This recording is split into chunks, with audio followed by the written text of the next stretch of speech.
শিশু রামিসা হত্যা এবং ধর্ষণের যে আসামি তারা যে অন্য ব্যক্তির নাম বলার চেষ্টা করেছে বা বলেছে, তো এটি আসলে আমাদের যে ধারণা যে এটা আসলে বিচার প্রক্রিয়াকে প্রলম্বিত করার জন্য তারা হয়তো বিভিন্ন কৌশলের আশ্রয় নিয়েছে।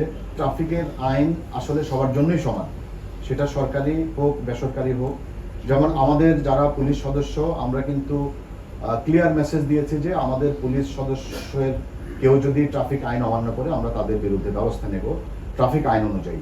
তেমনিভাবে আপনি জানেন যে আমাদের মাননীয় প্রধানমন্ত্রী তিনি ট্রাফিক আইন মেনে কিন্তু যাতায়াত করেন।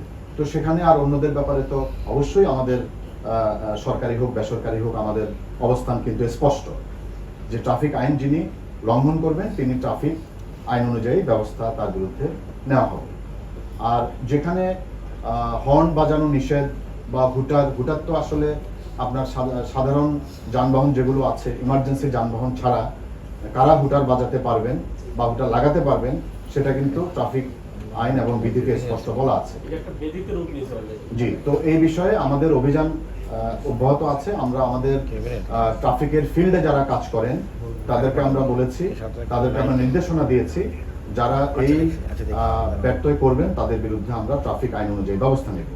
আর আপনার দ্বিতীয় যে প্রশ্নটি ছিল যে শিশু রামিসা হত্যা এবং ধর্ষণের যে আসামি তারা যে অন্য ব্যক্তির নাম বলার চেষ্টা করেছে বা বলেছে, তো এটি আসলে আমাদের যে ধারণা যে এটা আসলে বিচার প্রক্রিয়াকে প্রলম্বিত করার জন্য তারা হয়তো বিভিন্ন কৌশলের আশ্রয় নিয়েছে।